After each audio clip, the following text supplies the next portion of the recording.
Bismillahirrahmanirrahim. Assalamualaikum warahmatullahi wabarakatuh.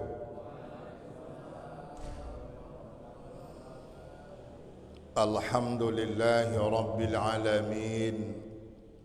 Wa bihi nasta'in wa ala umuri dunya waddin.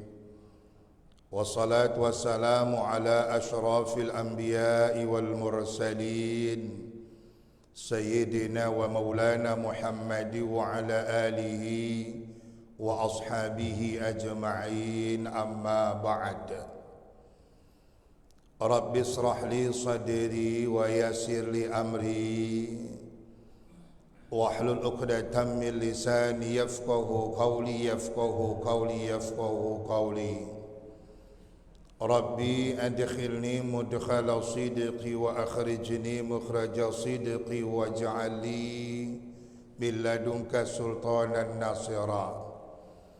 Rabbi a'udzu bika min hamadati syayatin wa a'udzu bika rabbi ay yahdurun. Al-Mukarram wal Mukarramah yang saya hormati, bapak-bapak, ibu-ibu, para orang tua saya, para alim ulama kita, tuan-tuan guru kita, para haji dan hajah kita, ketua dan pengurus, pembina penasehat Badan Kemakmuran Masjid Al-Isti'adah yang kita cintai ini, saudara hadirin, saudari hadirat, jamaah salat subuh yang diridhai dan dirahmati Allah Subhanahu wa taala. Bersyukur kita kepada Allah Subhanahu wa taala dengan ucapan alhamdulillahi rabbil alamin. Bersalawat kepada Rasulullah sallallahu alaihi wasallam. Allahumma salli ala sayyidina Muhammad wa ala alihi wa ashabihi ajma'in.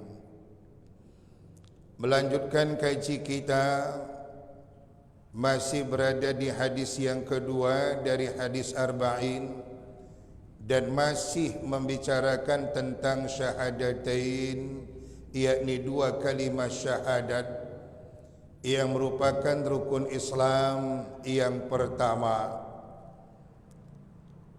Kita tahu di saat kita bersyahadah, tidak boleh kita hanya bersyahadah kepada Allah, tapi juga wajib kita iringi kita bersyahadah kepada Rasulullah sallallahu alaihi wasallam.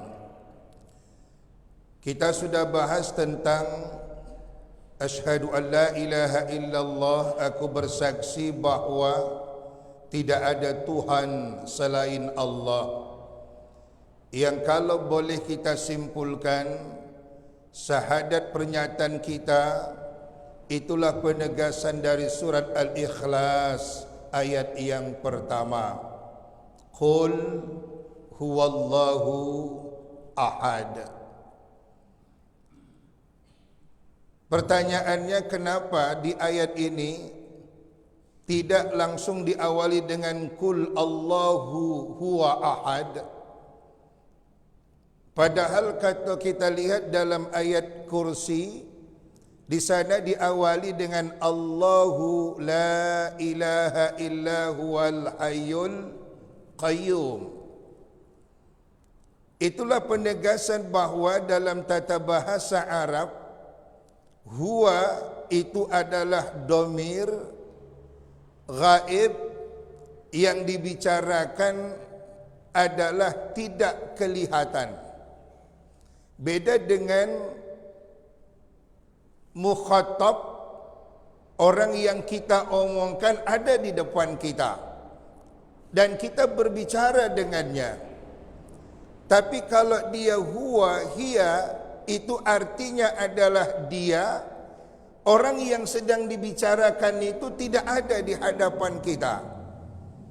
Sehingga menegaskan bahawa ketika dinyatakan kul huwallahu ahad, katakanlah bahawa dialah Allah yang esa, menegaskan bahawa dia di sana tidak bisa kita lihat dengan mata fisik kita, tidak bisa kita saksikan dengan telinga fisik kita, tapi menyaksikannya dengan hati.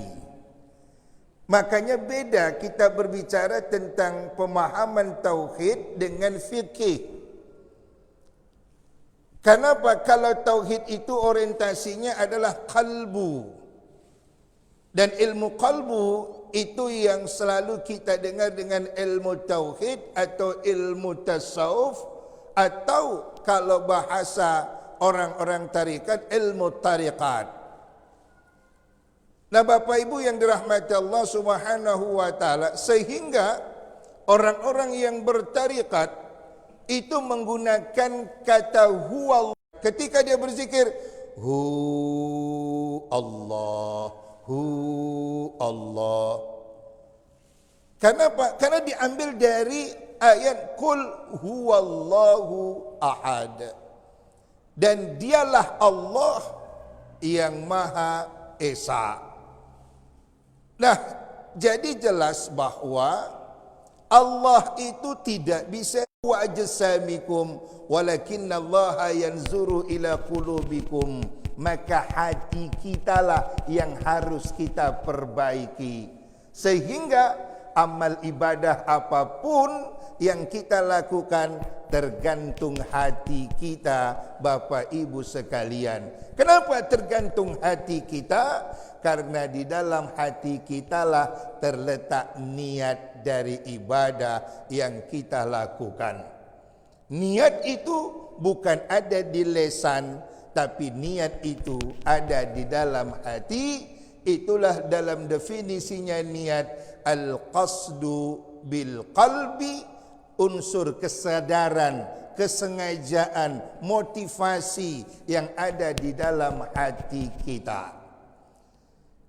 Nah, kita lanjut tentang wa asyhadu anna Muhammadar Rasulullah.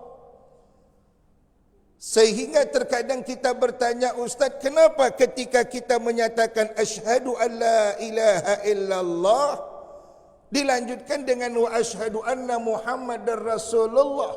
Sehingga di setiap kita menyebut nama Allah dan kita iringi nama Nabi Muhammad sallallahu alaihi wasallam. Siapa rupanya Nabi Muhammad ini? Yang pertama, Nabi Muhammad ini adalah Nabi sebelum Nabi Adam alaihi salam. Mana Ustaz? Lawang kita tahu kan Nabi yang pertama itu Nabi Adam. Kenapa kau Ustaz bilang Nabi sebelum Nabi Adam, Nabi Muhammad? Nah, secara biologis Nabi Adam itu Nabi yang pertama. Dan secara biologis Nabi Adam itu Nabi yang paling tua. Tapi secara tauhid Nabi Muhammad itu Nabi yang paling tua. Apa buktinya Ustaz? Dalil yang diungkapkan oleh An-Naisaburi Al-Hakim Tirmizi. Rasulullah sallallahu alaihi wasallam menyatakan kuntu nabiyan wa adama bainama uti. Aku sudah jadi nabi sebelum Adam diangkat menjadi nabi. Bagaimana kisahnya ini Ustaz? Maka kita sedikit buka kajian qalbu, kajian tarikat. Satu ketika setelah Allah menciptakan Nabi Adam alaihi salam, Adam dengan kesendiriannya saat itu tertidur. Lalu Allah Maha tahu apa yang terjadi terdapat di dalam hati Nabi Adam alaihi salam. Yakni Adam merasa sendiri dan Adam pengen pendamping dirinya. Maka ketika saat Adam tertidur, Allah pun ciptakan pasangannya, diambilnya dari bahagian Nabi Adam maka terciptalah Hawa, Sayyidatina Hawa. Cuma kadang kan kita selalu menyebutnya Siti Hawa, padahal enggak pakai Siti. Kita di Indonesia ini kan suka kali Siti Khadijah, Siti Aisyah, padahal tak pakai Siti. Kenapa kita pakai Siti? Karena kita suka menggabung-gabungkan, menyingkat-nyingkat. Karena apa? Hawa itu Sayyidati, Khadijah Sayyidati, untuk menunjukkan penghulu perempuan. Aisyah Sayyidati, Fatimah Sayyidati. Nah, kita orang Indonesia disingkat jadi Siti. Padahal itu Sayyidati. Samalah seperti ketika peringatan Maulid. Orang Jawa bilang itu sekaten. Kenapa sekaten? Karena dialek wong Jawa. Padahal itu bukan sekaten. Asalnya syahadatain. Apa itu? Memperingati Maulid untuk menegaskan kembali dua kalimat syahadat, untuk memposisikan bagaimana posisi Allah Subhanahu wa taala dan bagaimana pula posisi Rasulullah sallallahu alaihi wasallam. Sehingga dikala kita mengkaji tentang bagaimana Rasulullah sallallahu alaihi wasallam, kita cinta kepadanya, intinya kita saban hari, saban waktu selalu bersolawat kepada Rasulullah sallallahu alaihi wasallam. Nah, lalu Allah ciptakan Sayyidati Hawa. Nah, ketika Adam terbangun, Adam terkejut, kok ada wanita di sampingnya, dan terkabul apa yang dia inginkan. Lalu Adam mau menyentuh Hawa. Kata Allah, Adam, kamu belum bisa sentuh ini Hawa. Kenapa? Kamu belum menikah. Apa maharmu untuk Hawa? Dan Adam pun berpikir, dalam hadis Nabi, man akhiru kalamihi la ilaha illallah dakhalal jannah. Itu kunci sorganya. Yang memegang kunci sorganya siapa? Rasulullah sallallahu alaihi wasallam. Makanya salah satu hikmah kenapa ketika kita menyebut asma Allah, kita iringi dengan asma Rasulullah, karena itu kunci dan yang memegang kunci sorga. Dan nanti ketika sudah kiamat, tak ada yang boleh masuk sorga sebelum Rasulullah sallallahu alaihi wasallam.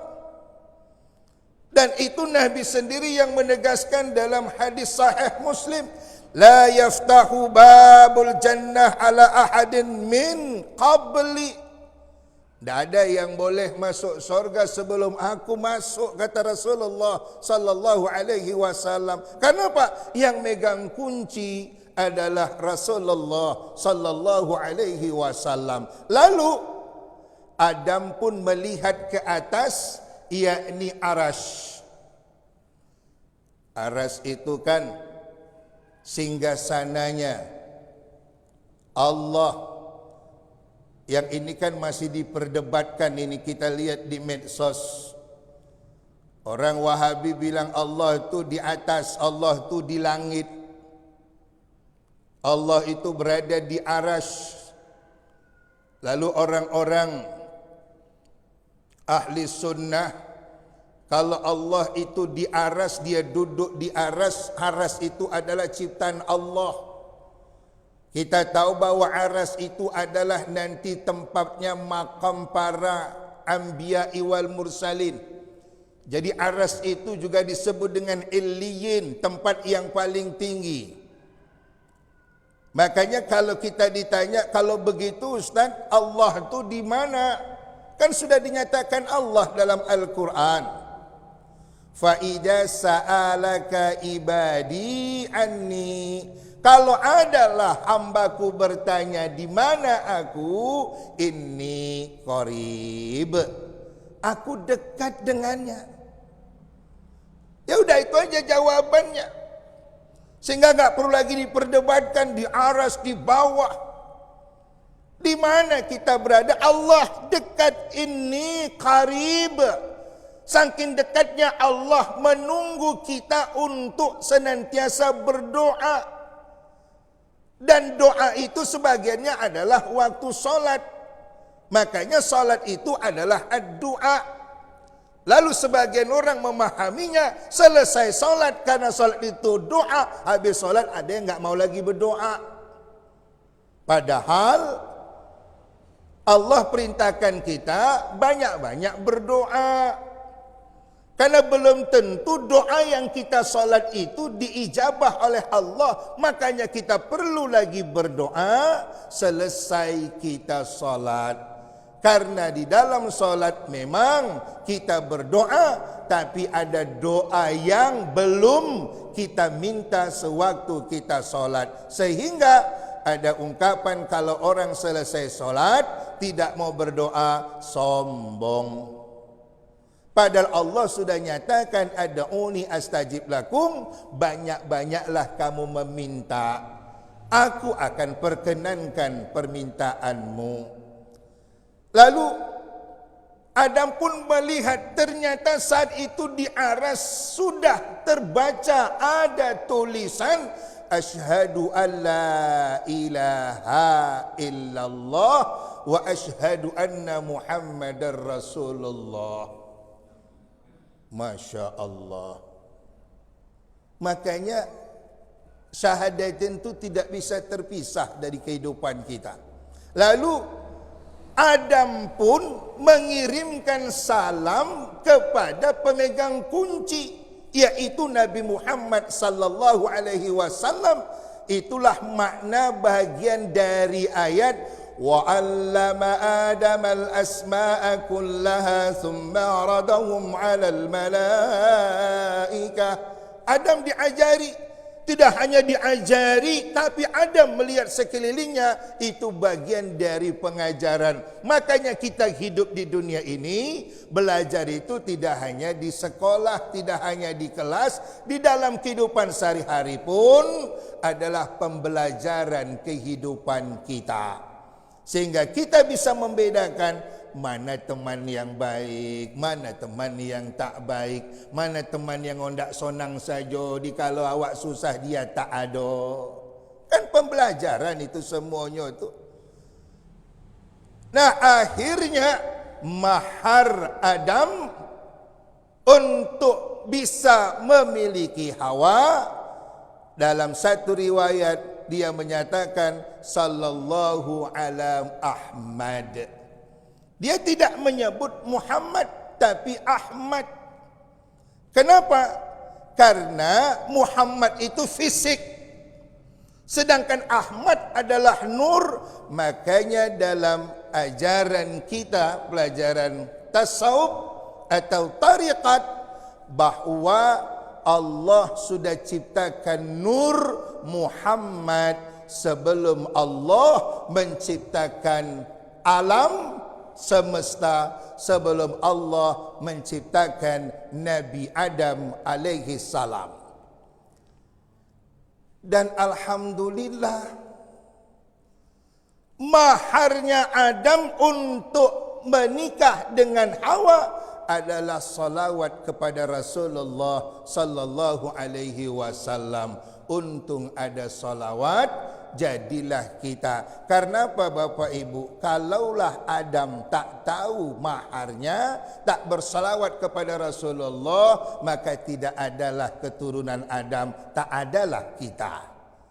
Sehingga salah satu alasan kenapa kita mesti bersalawat sebanyak-banyaknya kepada Rasulullah sallallahu alaihi wasallam.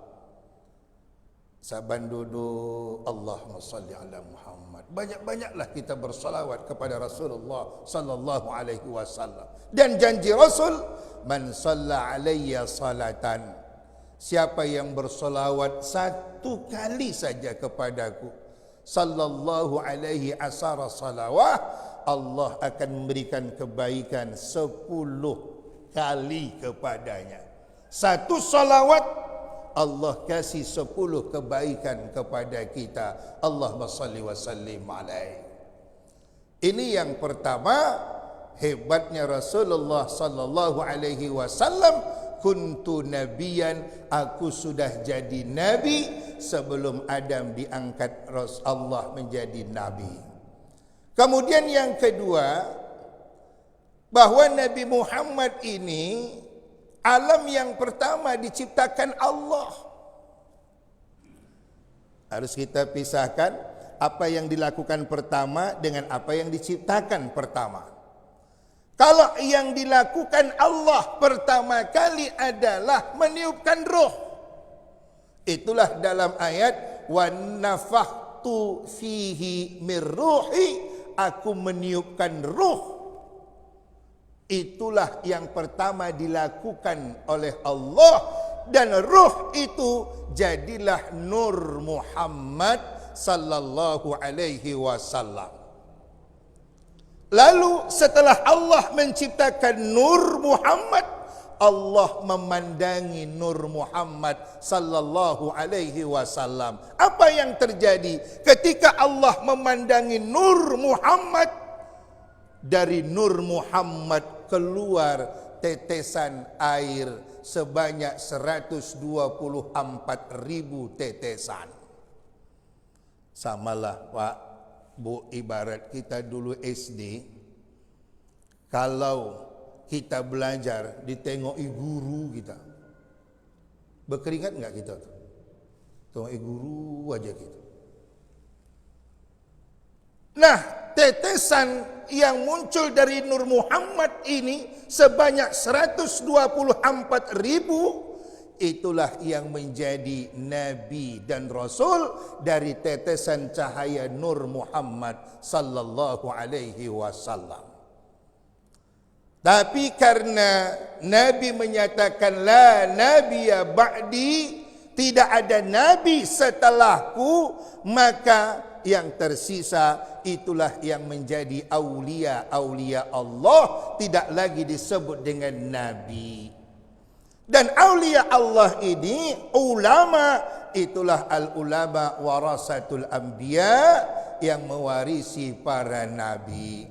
Ini kajian tarikat. Jangan kajian akal. Karena apa? Khusyuk pun tidak bisa kita akal-akali. Khusyuk itu hahuna, kita rasakan di dalam hati. Bapak Ibu yang dirahmati Allah Subhanahu wa taala. Ini yang kedua, alasan berdampingannya Nabi Muhammad dengan Allah, kalimat la ilaha illallah Muhammadur Rasulullah sallallahu alaihi wasallam, karena Allah sudah menciptakan alam pertama adalah Nur Muhammad sallallahu alaihi wasallam. Dua. Yang ketiga,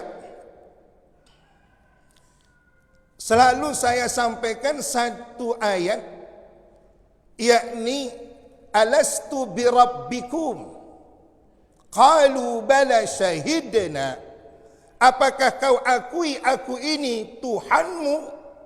Maka semua ruh itu bersaksi. Lalu dijelaskan kembali bahwa ruh yang pertama kali bersaksi adalah ruh Nabi Muhammad sallallahu alaihi wasallam. Karena apa? Bapak Ibu, sebelum kita sampai ke dalam rahim ibu kita, dahulunya kita masih berada di alam ruh. Maka ruh yang pertama kali bersyahadat ketika Allah nyatakan alastu birabbikum adalah ruh Nabi Muhammad sallallahu alaihi wasallam. Alasan yang keempat, yakni ayat wa ma arsalnaka illa rahmatan lil alamin. Dan tidak diutus aku melainkan rahmat bagi sekalian alam. Bahwa rahmat Allah tak sama dengan rahmat yang diberikan kepada Rasulullah sallallahu alaihi wasallam. Karena apa? Rahmat Allah dalam hadis yang diriwayatkan oleh At-Tirmizi, itu rahmat Allah Bapak Ibu semuanya 100. Teks hadisnya, inna lillahi mi'atur rahmat, sesungguhnya bagi Allah ada 100 rahmat. Lalu yang baru diberikan Allah mulai penciptaan Nabi Adam, alam sampai hari kiamat, itu baru 1 rahmat. Makanya pantas 1 rahmat saja yang diberikan Allah, tidak terhitung nikmat yang luar biasa. Makanya Allah menegaskan, wa in ta'uddu ni'matallahi la tuhsuha. Kalau kamu nak menghitung nikmatku, takkan bisa terhitung. Mengapa? Baru 1 rahmat saja, itu mulai dari Allah ciptakan Adam, Allah ciptakan alam, Allah ciptakan semuanya sampai hari kiamat, itu baru 1 rahmat. Berarti ada 99 rahmat lagi yang akan diberikan Allah nanti setelah kita bangkit dari kubur kita masing-masing. Pertanyaannya adalah, mengapa terkadang sebagian besar saudara kita tidak ingin berusaha untuk mendapatkan rahmat yang 99 lagi dengan dia taat dan patuh melaksanakan perintah Allah dan menjauhi larangan Allah Subhanahu wa taala. Lalu Rasulullah mendapatkan pancaran rahmat dari yang 100 ini, dan Rasul pun menggunakan di antara rahmatnya, itulah nanti di yaumil mahsyar. Kenapa? Bapak Ibu, semua Nabi dan Rasul itu ada memiliki doa yang sangat mustajab.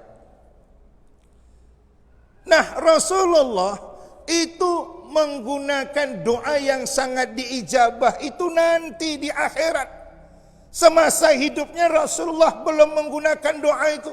Apa buktinya? Ketika Nabi hijrah ke Taif, bukan sambutan yang didapat, tapi sambitan. Dilempari anak-anak. Sengaja sudah diatur mereka. Yang melempar itu anak-anak. Anak-anak ngomong Muhammad gila, Muhammad gila. Sehingga sampai kaki Nabi itu berdarah karena dilempar. Yang saat itu Nabi juga merasa galau karena tidak ada satupun yang masuk Islam. Galau. Dan Rasul mendapatkan sakit hati di sana dari bahasa yang muncul. Apa katanya Muhammad? Kalau sekiranya Nabi itu bukan engkau, kami ikuti. Ini ternyata nabinya kau kan gila. Kalau dilempari Nabi tak sakit hati. Itu bahasa yang keluar ketika ditanya Aisyah, ya baginda Rasul, di saat engkau berdakwah, kapan kau merasakan rasa sakit hati dari manusia? Itu diceritakan Nabi di saat dia dinyatakan gila di saat di Taif saat itu. Rasulullah sallallahu alaihi wasallam, Allahumma shalli wa sallim alaihi. Nah, ini jadi Bapak Ibu sekalian yang dirahmati Allah Subhanahu wa taala, padahal saat itu Jibril menawari. Mana Muhammad? Kita libat saja ini orang Taif nih, kita selesaikan. Nabi tak mau. Setiap Nabi ditawari, Nabi tak mau. Nah, doanya itulah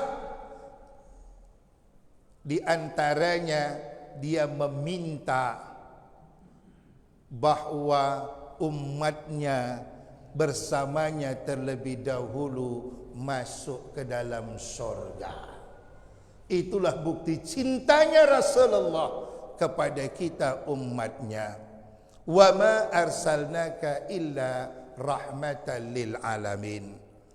Bapak-bapak, ibu-ibu yang dirahmati Allah Subhanahu wa taala, sehingga Nabi sendiri menyatakan bahwa doa yang mustajab itu disimpan oleh Nabi itu dalam bahasa hadisnya khaba'tu, aku depositokan doa istajabahku nanti di sana, tapi tidak aku gunakan di sini.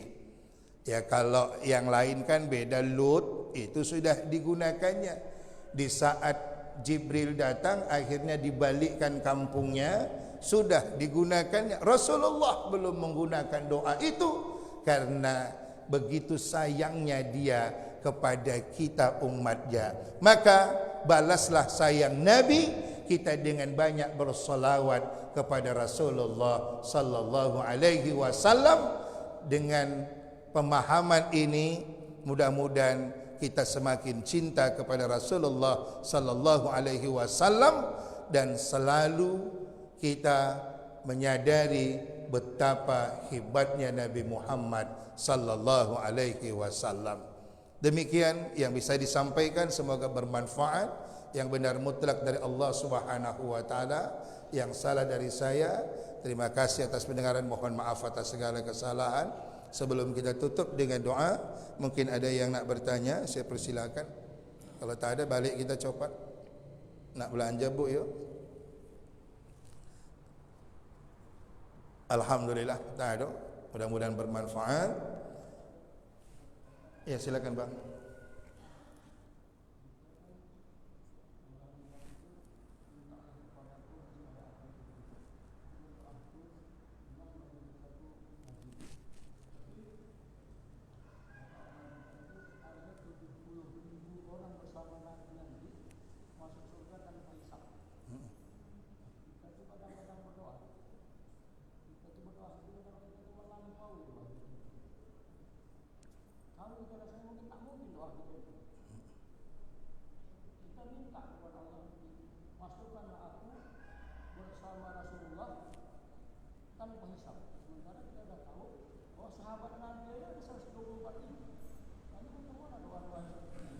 Ya baik.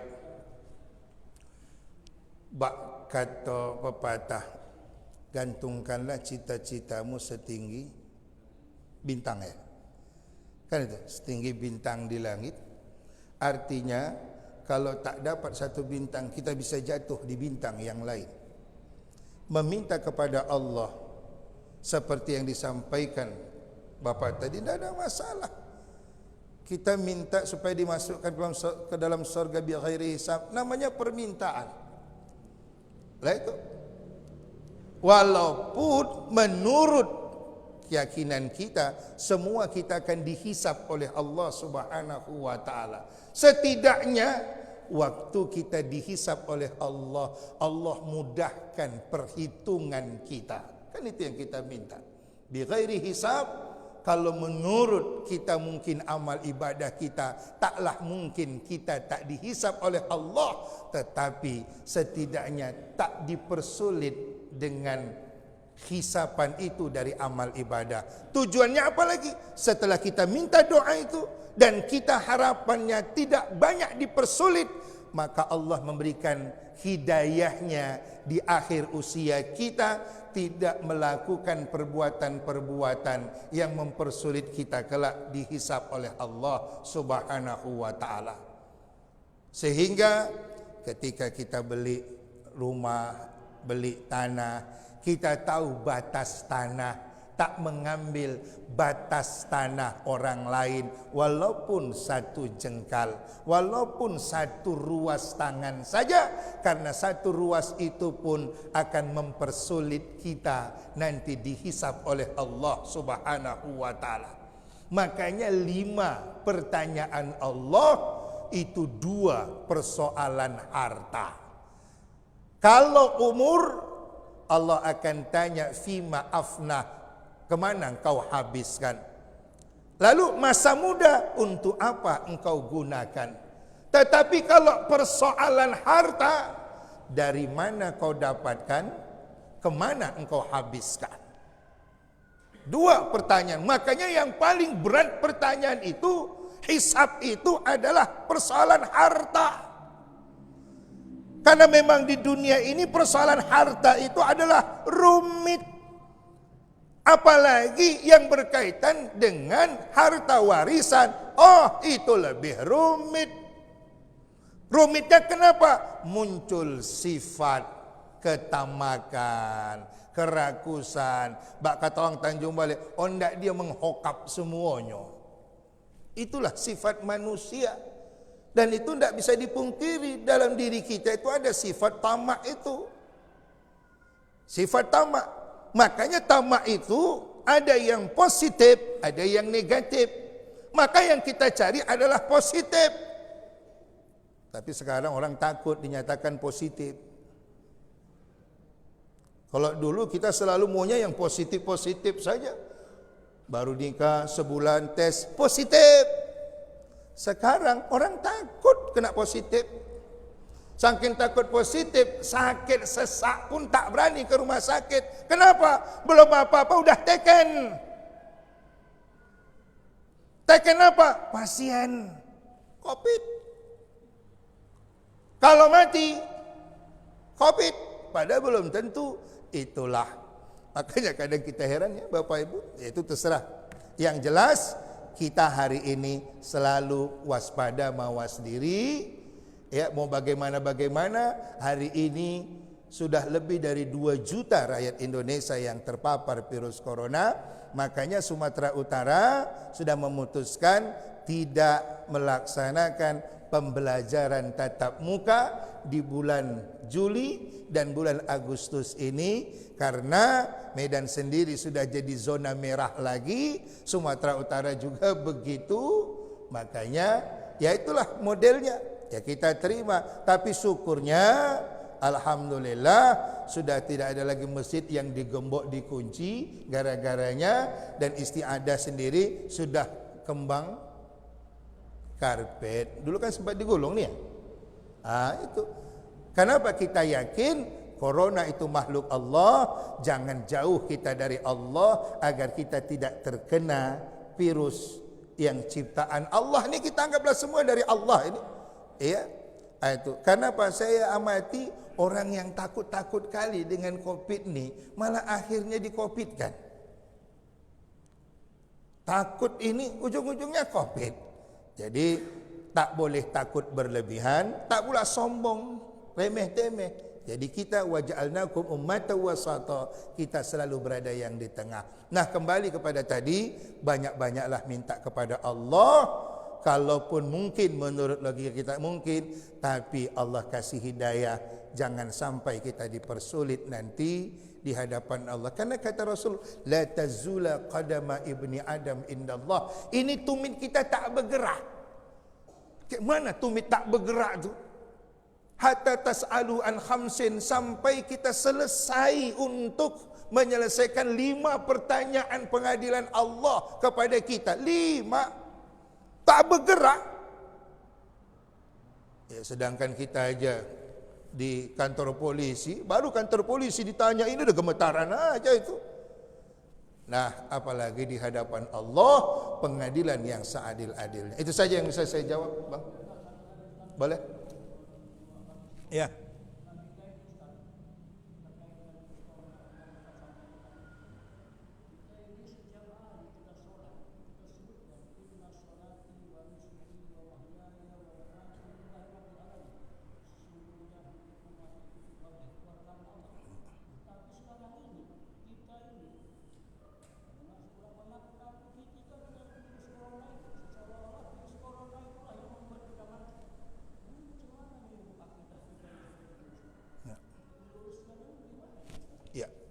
Baik, itu adalah ujian dari Allah.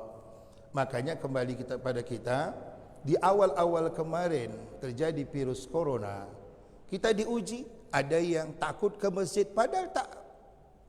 Jadi setiap peristiwa itu Allah memberikan ujian. Sama seperti ketika Rasulullah turun setelah Mi'raj, itu adalah seleksi umat Nabi. Apa seleksi umat Nabi? Yang sebelum Nabi Isra Mi'raj ada yang beriman kepada Nabi, tapi begitu Rasulullah menceritakan Isra Mi'rajnya, tak sedikit yang balik murtad. Makanya setiap kejadian Allah uji apakah kita semakin dekat dengan Allah atau semakin jauh. Maka terpulang kepada iman kita. Inna salati wa nusuki wa mahyaya wa mati lillahi rabbil alamin.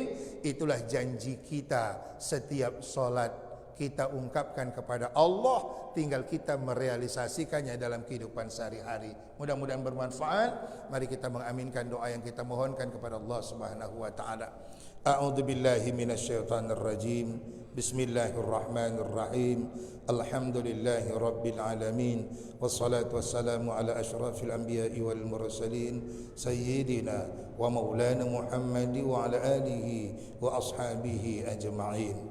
Subhanaka la ilma lana illa ma 'allamtana innaka antal alimul hakim. La haula wa la quwwata illa billahil 'aliyyil 'azim. Allahumma iftah lana hikmataka wansur 'alaina birahmatika ya arhamar rahimin. Allahumma fil lana dhunubana wa dhunuba abaina wa ummahatina walil mu'minina wal mu'minat innaka ghafurur rahim. Rabbana atina fid dunya hasanah wa fil akhirati hasanah wa qina adzabannar walhamdulillahi rabbil alamin. Allahumma salli ala sayyidina wa maulana Muhammad. Taqabbalallahu minkum minna wa minkum taqabbal ya karim. Assalamualaikum warahmatullahi wabarakatuh.